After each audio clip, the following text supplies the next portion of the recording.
విజయశ్రీ గారు నమస్కారం అండి. నమస్కారం శ్రీలక్ష్మి గారు. విజయశ్రీ గారు, కంచి కామాక్షి గురించి, ఆ అమ్మవారి గురించి కొంచెం మాకు ఇంకొంచెం ఏదైనా అందిస్తారా? కంచి కామాక్షి దేవి గురించి చెప్పాలంటేనండి, ఆ మూక కవికి 500 పద్యాలు పట్టినాయి. 500 పద్యాలు. 500 మనకి 500 వాక్యాలు వచ్చినా గొప్ప విషయమేనండి. ఎందుకంటే ఆవిడ యొక్క కరుణ కానీ మహిమ కానీ, ఆవిడకున్నటువంటి ఒక కంచిపురం అంటే అందరికి కంచికి వెళ్ళొచ్చారా అంటే అక్కడ ఉన్నటువంటి వెండి బల్లి బంగారు బల్లి దగ్గర నుంచి కామాక్షి దేవిని చూసుకుంటే కామాక్షి దేవి గురించి ఉన్నటువంటి కథలండి ఇంకా ఏ దేవత గురించి అని లేవు. అన్ని కథలు ఉన్నాయి. ఆవిడ కాలికి పట్టాలు పెట్టడం దగ్గర నుంచి భక్తులకి తాడేపల్లి రాఘవయ్య శర్మ గారిని ఆవిడ కాలికి పట్టాలు చేయించారు. ఆయన అక్కడి నుంచి కాలికి పట్టాలు చేయించారు. ఆ విగ్రహానికి వెనకాల చోటు లేకపోతే ఆయన పట్టాలు చేయించి ఎంతో బాధపడ్డాట. అమ్మా, నీ కాలికి నేను ఈ బంగారు మువ్వలు పెట్టాలని అనుకున్నాను, ఈ మువ్వలు నేను తొడగాలని వస్తే నాకు ఆ కాలికి వెనకాల చుట్టూ తిప్పాలి కదా, ఆ మువ్వలు తొడగాలంటే ఆ సందు లేదే అని ఆయన బాధపడ్డాట తాడేపల్లి వారు. కానీ ఆయన ఒకరోజు చూసేసరికి ఆవిడని వేడుకున్నట్ట, ఇవి నీకు అలంకరించే సౌభాగ్యాన్ని అదృష్టాన్ని నాకు ఇవ్వని. ఒకరోజు ఆయన చూసేసరికి ఆ కాలి వెనకాల సన్నని ఒక రంధ్రం కనిపిస్తుంది. ఆ కాలి పట్టాలు ఇట్లా చుట్టూ తిప్పి అమ్మవారి పాదాలకి అలంకరించేటువంటి తిప్పుతానికి అవకాశం. అటువంటి అద్భుతమైనటువంటి ప్రత్యక్ష దైవం కంచి కామాక్షిదేవి. ఒక భక్తుడు తన పాదాలకి కాలి మువ్వలు బహూకరించాలనుకుంటే కూడా అలంకరించడానికి అవకాశం ఇచ్చినటువంటి అద్భుత దేవత కాంచి మహాదేవత. ఆవిడే కంచి కామాక్షి దేవి. ఎంత అద్భుతమైన విషయం అండి. ఇది ప్రత్యక్షంగానండి భక్తులు కోరుకుంటే ఆ విగ్రహంలో మార్పు రావాలంటే అది ఎంత భక్తి అండి అయింది. అది శిలా విగ్రహం, అది శిలా విగ్రహం. మనుషులు చెక్కిన విగ్రహానికి ఆ రాతిలో కదలిక వచ్చిందంటే, రాతిలో కదలిక వచ్చిందంటే భక్తుడి యొక్క భక్తికి ఆమె ఎంత కదిలిపోతుంది, ఎంత కదిలిపోతుంది. భక్తుడు బాధపడుతున్నా అంటే ఆమె ఎంత కదిలిపోయే భక్తుడిని అలా అక్కున చేర్చుకొని తన పాదాబ్జాలని అలంకరించుకునే సౌభాగ్యం ఆ తాడేపల్లి వారికి కంచి కామాక్షి దేవి ఇచ్చింది. అంటే మనం భక్తిగా చేస్తూ ఉంటే ఆమె ఏమిచ్చేది అపారమైన సౌభాగ్యము, అపారమైన కోరికలు అన్ని. కామాక్షి అపారమే పేరులోనే ఉంది కదండి, కోరికలన్నీ తీర్చే, కోరికలన్నీ తీర్చగల అచ్చి కన్నులు కలది, కామములన్నీ తీర్చగల అచ్చుడు గలదే కామాక్షి దేవి. కామములు అంటే కోరికలు అని అర్థం. కామములు అంటే కోరికలే. అందుకని ఆ కోరికలన్నీ కూడా తీర్చగలటువంటి కన్నులతో ఒక కరుణ రసంతో కంచి పట్టణంలో ఆవిడ అద్భుతంగా విహరిస్తూ ఉంటే ఆ సుందర దృశ్యాన్ని మన మూక కవివారు చూసి అద్భుతమైనటువంటి కవిత్వ సౌందర్యంతో 500 పద్యాలు ఏకధాటిన రాశారండి. దాంట్లో కటాక్ష శతకం ఏంటి, పాదారవింద శతకం ఏంటి, మన మొట్టమొదటి ఆర్యా శతకం ఏంటి, ఏ శతకం చూసినా అమ్మవారి యొక్క స్థూల సౌందర్యంతో అంతర్బాహ్య సౌందర్యాలు కలిపినటువంటి ఒక కరుణ రసంలా ప్రవహిస్తూ ప్రతి శ్లోకంలోనూ మనకు కనిపిస్తూ ఉంటుంది. అంత కరుణా కటాక్షాలు, అంత కరుణా కటాక్షాలు కలది ఆ కంచి కామాక్షి దేవి తల్లి. కామము అంటే కోరిక. ఏమండి, హిమాలయాల్లో కూర్చున్న మునులు మహనీయులకు కూడా కోరికలు ఉంటాయి. ఆమెలో కలిసిపోవాలన్న కోరిక.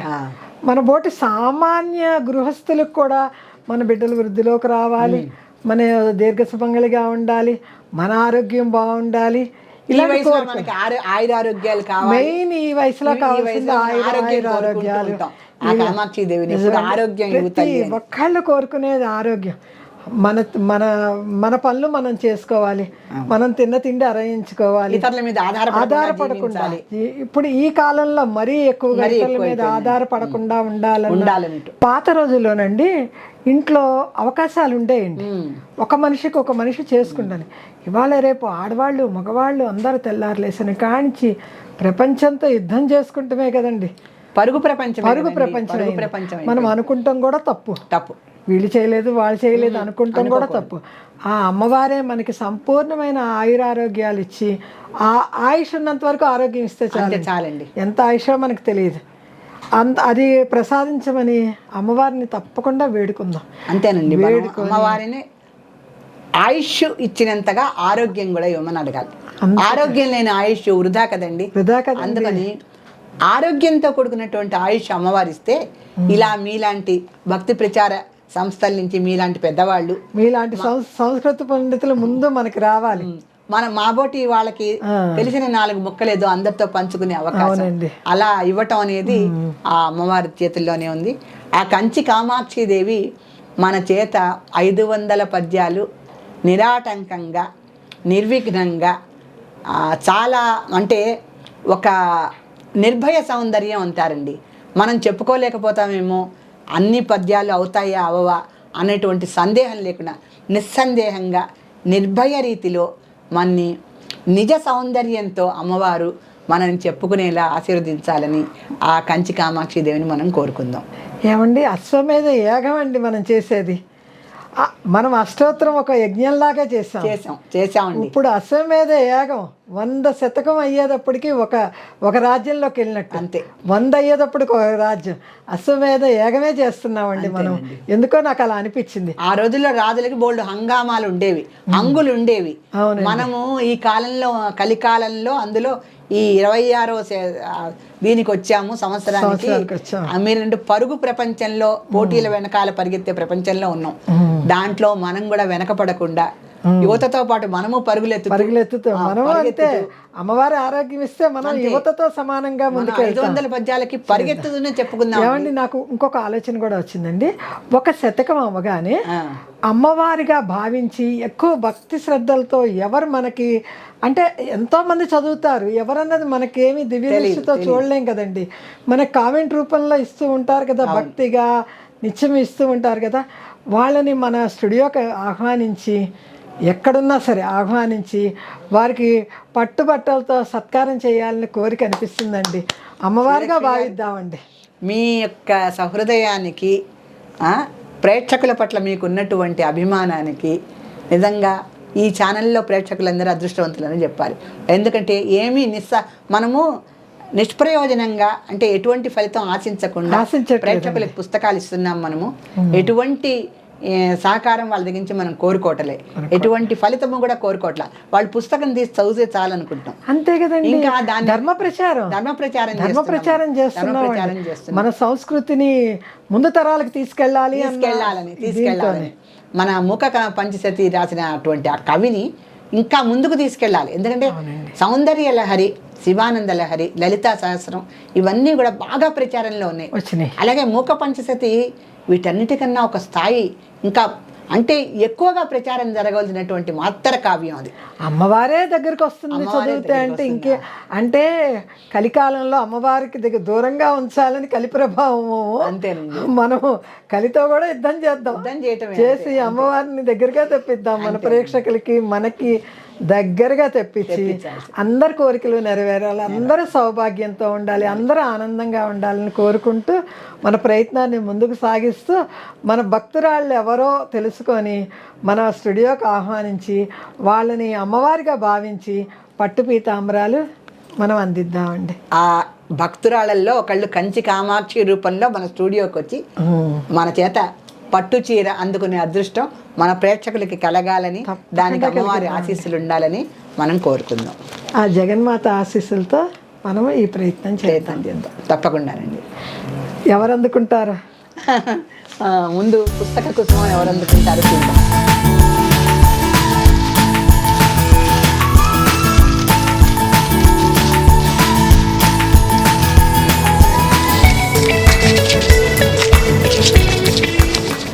ఈసారి లలితా సహస్రనామ కుసుమం అందుకునే అదృష్టవంతురాలు భార్గవి ఫ్రమ్ ఏలూరు. భార్గవి, నువ్వు ఈ అమ్మవారి పుస్తక పుష్పాన్ని అందుకునే అదృష్టవంతురాలు అయ్యావమ్మ. భార్గవి, మీకు త్వరలోనే ఈ పుస్తకం అందుతుంది. ఈ పుస్తకాన్ని మేము ఏ నియమ నిబంధనలతో పూజించి పారాయణ చేయాలని చెప్పామో వాటన్నిటినీ కూడా మీరు పాటిస్తూ పుస్తకంలో కేవలం ఫలితాలు మాత్రమే చూడకుండా పుస్తకాన్నే అమ్మవారిగా భావించి మీరు అమ్మవారిని ఎంత చక్కగా శుభ్రంగా పెట్టి ఆవిడని ఎలా పూజిస్తారో పుస్తకంలో ప్రతి నామాన్ని కూడా అలాగే పూజిస్తూ నమ్మకంగా ఫలితాలను కూడా వేడుకోవాలని మా యాజమాన్యం తరఫున నా తరఫున కూడా నేను చెబుతున్నాను. పదే పదే ఎందుకు చెప్తున్నానంటే పుస్తకాలు తీసుకోవడం ఒక ఎత్తు, తీసుకున్న తర్వాత వాటిల్లో ఉన్నటువంటి విషయాలని తెలుసుకొని అవగాహన చేసుకొని అమ్మవారికి ఎలా చేస్తే ఆవిడ సంతోషించి మనకు వరాలు ఇస్తుందో అది కూడా ఒక అవగాహన ఉండాలి.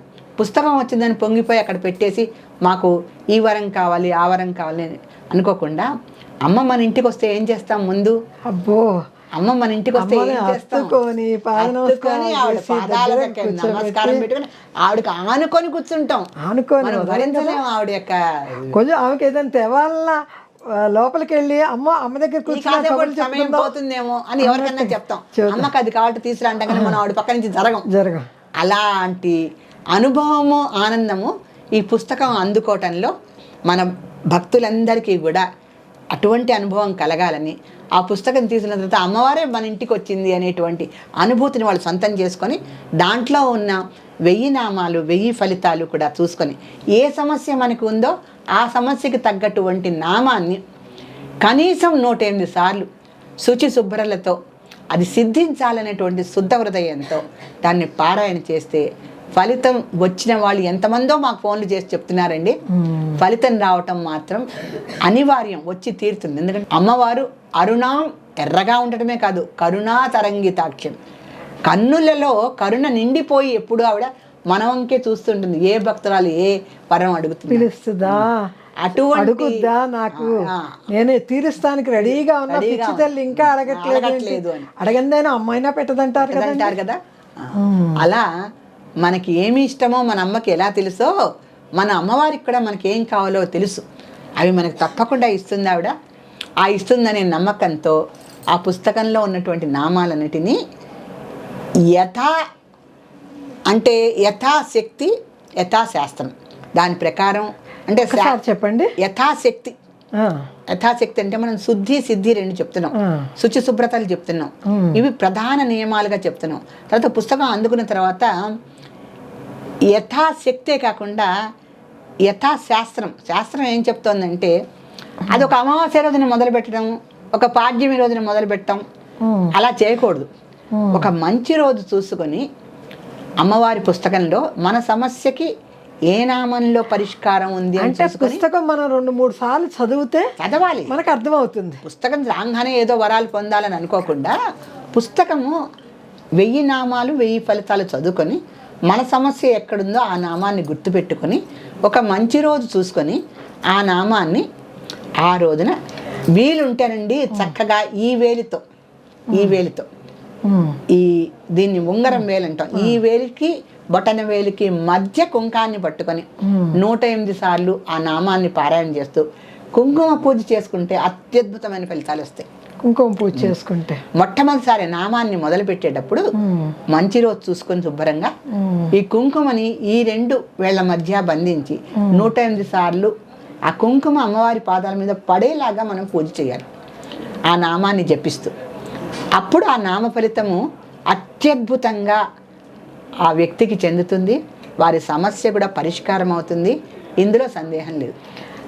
ఎందుకంటే మనం శృంగేరి వారి సౌజన్యంతో రాసాం ఈ పుస్తకం. అవునండి. మహా ఋషులందరూ కలిసి ఈ నామానికి ఈ ఫలితం ఉంది అని చెప్తుంటే ఆ ఫలితాన్ని మనం గ్రహించి ఎన్నో రోజులు వాటి కోసం అన్వేషణ చేసి మరి ఆ పుస్తకం రాసాం. సామాన్యమైన అంటే అమ్మవారి పుస్తకం రాసడం మరి ఎంత జాగ్రత్తగా ఉండాలండి. ఆవిడ గురించి రాయటమే ఒక సాహసం. తరువాత ఆవిడ గురించి ఒక ఫలితం మనం చెప్తున్నాం అంటే అమ్మవారిచ్చే ఫలితాన్ని మనం చెప్తున్నాం, మరి ఎంత సాహసం అది. ఆ సాహసాన్ని నేను ఆ శృంగేరి వారి సౌజన్యంతో సహాయం తీసుకొని ప్రజలకి మనం మేలు చెయ్యాలి. లలితా సహస్రం రోజు చదువుతారు, ఎవరికీ అర్థం తెలీదు. లలితా సహస్రం రోజు పారాయణ చేస్తామండి, రోజుకి మేము పొద్దున్న సాయంత్రం దీపం పెట్టి చదువుతామండి అంట. అర్థం లేని నామాలు వ్యర్థం కదా. అవును కదా. వీళ్ళకి సామాన్యమైనటువంటి తెలుగు భాషలో సులభంగా అర్థమయ్యే పద్ధతిలో వీళ్ళకి ఒక్క వాక్యమైనా లోపలికి వెళ్ళాలి అని చెప్పి ఆ పుస్తకాన్ని ప్రతి నామం తీసుకోవడం, సులభమైన తెలుగు భాషలో ఒక వాక్యంలో దాని అర్థం చెప్పడం. విజయశ్రీ గారు, నేను మీకు మధ్యలో అడ్డొస్తున్నాను కాదు, పర్వాలేదు. కొందరు ప్రేక్షకులు అడుగుతున్నారు, అమ్మ మాకు పుస్తకాలు వచ్చే టైంకి, మాకు అందే టైంకి తప్పకుండా అందుద్ది, మీ మీద మాకు నమ్మకం ఉంది, మీరు మీడియా సాక్షిగా మాకు చెప్పారు, అందిస్తాం, ఎంతమందికైనా అందిస్తామని చెప్పారు, అది కరెక్టే. కానీ విజయశ్రీ గారితో ఆ నామాలు కూడా ఒకసారి మాకు చెప్పించండి. తప్పకుండా చెప్తామండి, మనం ఎందుకు చెప్పాం. ఇప్పుడు ప్రతిసారి మనం లాటరీ తీసినప్పుడు ఒక్క నామానికి ఆ ఫలితం చెప్తాం. ఎవరికి ఒకళ్ళకి మోకాళ్ళ సమస్య ఉండొచ్చు, ఒకళ్ళకి వెన్ను పూసలు సమస్య ఉండొచ్చు, ఒకళ్ళకి నేత్రాలతో ఉండొచ్చు. అలా ప్రతి అవయవానికి ఒకళ్ళకి ఒక గృహం కావాలని ఉండొచ్చు, ఒకళ్ళకి బిడ్డలు కావాలని ఉండొచ్చు, ఒకళ్ళకి బాగా పిల్లలు ఉద్యోగంలో కావాలని ఉండొచ్చు, వాహనం కావాలి, ధన కనక వస్తు వాహనాదులన్నీ కూడా వచ్చేటువంటి మంత్రాలు దాంట్లో ఉన్నాయి. ఉద్యోగం కావాలని కొందరు అనుకుంటారు, కొందరు వ్యాపార అభివృద్ధి కావాలనుకుంటారు, కొంతమంది పిల్లకి పెళ్లి కుదరాలనుకుంటారు. ఎన్నెన్నో సమస్యలు కదండి. ఒక్క నామానికి ఒక సంసారికి ఎన్ని ఈతి బాధలో ఉంటాయి. అన్ని ఈతి బాధలకి ఎన్ని సమస్యలో అన్ని పరిష్కారాలు ఉన్నాయి. అవన్నీ కూడా మీరు మాకు చెప్పాలండి. తప్పనిసరిగానండి. శ్రీలక్ష్మి గారు, ఇది మంచి సలహా మీరు ఇచ్చింది. ప్రేక్షకులు మరో అద్భుతమైన అవకాశం మనం ప్రేక్షకులకు అందిస్తున్నాం. ఎందుకంటే వాళ్ళు పుస్తకం తీసుకుంటారు, ఆ నామాన్ని చదివి ఆ ఫలితం వరకే వాళ్ళు ఆలోచిస్తారు. అలా కాకుండా ఆ నామాన్ని ఎలా పారాయణ చేయాలి, ఏ విధంగా ఫలితాన్ని పొందాలి, ఆ ఫలితాన్ని ఇంకా అద్భుతంగానే కాదు త్వరగా సిద్ధించాలి మంత్రము అంటే కొన్ని సాధనలు ఉన్నాయి. అవన్నీ కూడా మనము ప్రతిసారి చెప్పుకుందాము. మనము శ్రీలక్ష్మి గారు ఇచ్చినటువంటి అవకాశంతో భక్తులందరికీ కానుకలు ఆవిడ ఇంకా పెంచుతూ పోతున్నారు మనకి.